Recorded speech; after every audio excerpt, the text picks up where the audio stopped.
In August of 1785, the jeweler Charles Boehmer confronted the Queen of France, demanding payment on a debt she did not owe. He was speaking of a necklace, a monstrous confection of 647 diamonds, designed originally for a mistress of Louis XV who had died before it could be finished. Marie Antoinette had refused to buy it, twice, calling it a foolish extravagance the crown could not justify. And yet a woman claiming to be her intimate friend had somehow acquired it in her name, using forged signatures and a young Parisian dressmaker recruited to resemble the Queen in a moonlit garden at Versailles. Marie Antoinette had never met the con artist responsible. She had never seen the necklace. She had committed no crime at all. It would not matter. The scandal was already loose in Paris, and it would shatter her reputation more completely than any court verdict could later repair. Welcome to Portraits of the Past, where we explore the lives of those whose legacies continue to echo through time. By the 1780s, France possessed something new and largely ungovernable: a reading public. Literacy was rising, censorship was real but porous, and an underground trade in illegal print, printed on cheap paper across the border in London or the Dutch Republic, and smuggled back into France beneath false cargo, had grown into a genuine industry. These clandestine pamphlets were known as libelles, and they specialized in exactly the material the crown wanted suppressed: scurrilous, often pornographic attacks on the private lives of the powerful. The genre predated Marie Antoinette by decades. Louis XV's mistresses had been savaged by it. Ministers had been ruined by it. What made the 1780s different was the target and the appetite. A queen, foreign-born, already resented, already unpopular for reasons that had little to do with anything she had actually done, was, to the pamphleteers, the most valuable subject imaginable. The libelles did not build their portrait of Marie Antoinette from nothing. They built it from the ordinary friction of court life and then distorted every particle of it past recognition. Take the question of expense. The Queen enjoyed fashion, and her collaboration with the designer Rose Bertin produced the towering sculptural hairstyles and elaborate gowns that later generations would treat as the defining image of Marie Antoinette. These were genuinely costly and genuinely resented by a nobility watching the treasury strain under the weight of France's support for the American Revolution.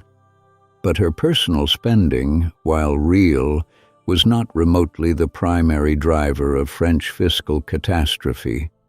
The debts inherited from the 7 Years' War, the American War itself, and a tax system that exempted the nobility and clergy from most of the burden did far more damage than any wardrobe could. The libelles were uninterested in this proportion. They needed a villain simple enough to fit on a single printed page, and an extravagant foreign queen fit the page far better than a structural taxation crisis did. Take the question of her friendships. The closeness she shared with the Princesse de Lamballe and the Duchesse de Polignac, the women who had made her early isolation survivable, was recast by the pamphleteers as something else entirely. The libelle specialized in lesbian pornography attributed to the Queen, portraying her private companionships as depraved sexual conspiracies. There is no credible evidence for any of it. It was invented, and it sold. Historians have long debated exactly who financed this machinery, and the honest answer is that the funding trail is murkier than popular tradition suggests. Louis-Philippe II, Duke of Orléans, a Bourbon cousin with a well-documented grievance against the court and a genuine appetite for undermining the monarchy from within, has been named by several scholars as a likely patron of anti-Marie Antoinette propaganda, and contemporaries certainly believed it. But the libelle trade was diffuse, decentralized, and driven as much by simple commercial appetite as by any single aristocrat's coordinated campaign. Assigning it entirely to Orléans oversimplifies a phenomenon that was, in truth, closer to an unregulated industry than a conspiracy with one architect. What is not in dispute is the effect. By the mid-1780s, a woman most French citizens had never seen in person had become, in print, a monster of their own invention. Then came the affair that made the invention look to millions of readers like confirmed fact. The scheme was the work of Jeanne de Valois-Saint-Rémy, styling herself the Comtesse de la Motte, a minor noblewoman of real Valois ancestry and considerable financial desperation. Her target was not the Queen, but Cardinal Louis-René Édouard de Rohan, a churchman of enormous wealth and enormous vanity who had spent years trying and failing to win Marie Antoinette's favor after a diplomatic posting in Vienna, had left her with a lasting dislike of him. Jeanne convinced Rohan that she was the Queen's close confidant and that Marie Antoinette secretly wished to purchase the great diamond necklace through him, discreetly, using him as an intermediary to repair their relationship. To close the deception, Jeanne staged the moonlit encounter in the gardens of Versailles. A woman named Nicole Leguet d'Oliva, chosen for a passing resemblance to the Queen, dressed to suggest her and instructed to hand Rohan a rose in a brief, wordless nighttime meeting. Forged letters, supposedly from the Queen, carried a signature reading Marie Antoinette de France, a form Marie Antoinette never used since Queens of France signed only their given names. Rohan, wanting badly to believe it, did not notice.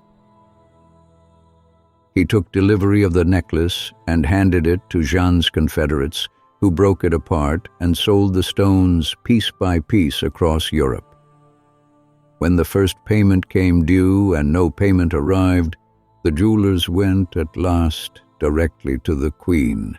She was horrified, and she made what in hindsight was a serious miscalculation. Rather than settle the matter quietly, as her advisers urged, she insisted on a full public trial of Cardinal de Rohan before the Parlement of Paris, wanting her innocence established beyond any question. The trial did establish it. Jeanne de la Motte was convicted, branded, and imprisoned. Rohan was acquitted, the court accepting that he had been a dupe rather than a conspirator, and the acquittal was the disaster. An aristocratic court had effectively ruled that it was reasonable to believe Marie Antoinette capable of secret assignations, forged correspondence, and grasping acquisitiveness. She had committed no crime, proven no wrongdoing existed, and lost anyway, because the public had already decided well before the verdict that a woman with her reputation was exactly the kind of person this story could be true of.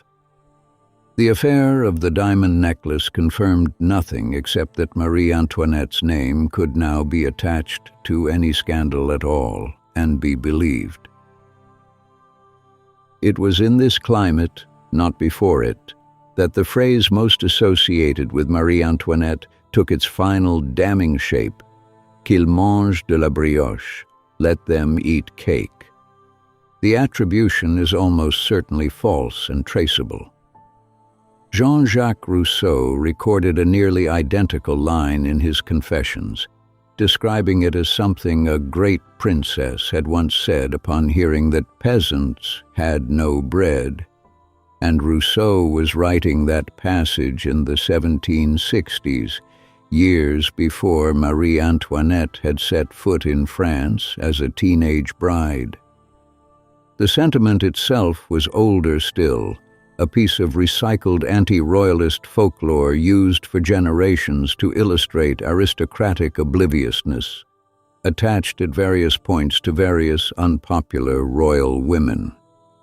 By the time it settled permanently onto Marie Antoinette, sometime in the revolutionary press of the 1790s, it required no evidence at all. It simply matched the character the libelle had already spent a decade constructing. A smear does not need to be true. It needs only to be believable and repeated. The affair of the diamond necklace is among the best documented scandals of the 18th century, owing to the extensive trial records of the Parlement of Paris.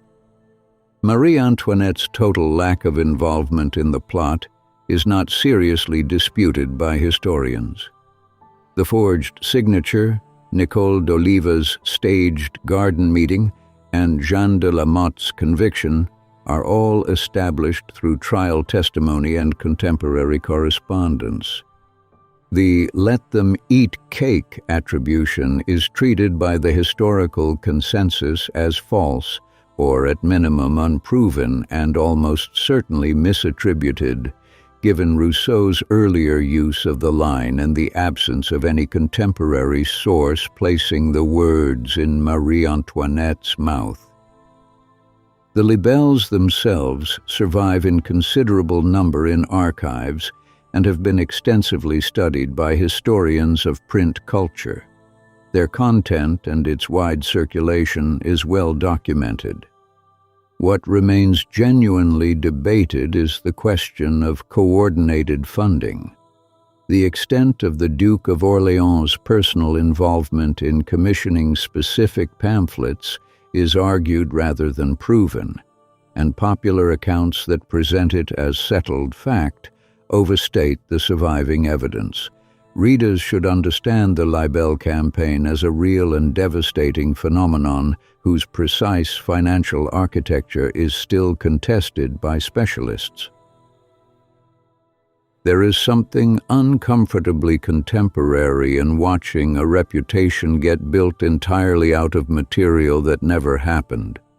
A woman convicted in the court that actually mattered, the court of public opinion, while standing innocent in the courts of law. The mechanism required no truth at all. It required only volume, repetition, and an audience already prepared to believe the worst. She would spend the rest of her life inside a caricature that several dozen anonymous pamphleteers had built for her, brick by invented brick, and she would never fully find her way back out of it. What does it mean that a reputation once manufactured can outlive every fact that might have corrected it? There's far more to Marie Antoinette's story than any single episode can hold. The Portraits of the Past e-book traces her complete life, the girl she was before Versailles, the queen she became, and the woman history has struggled to see clearly ever since. The link to the e-book is in the description if you'd like to go deeper into her life story. The paint is dry on this chapter, but the archives are vast. Subscribe and return to Portraits of the Past. The next exhibit awaits.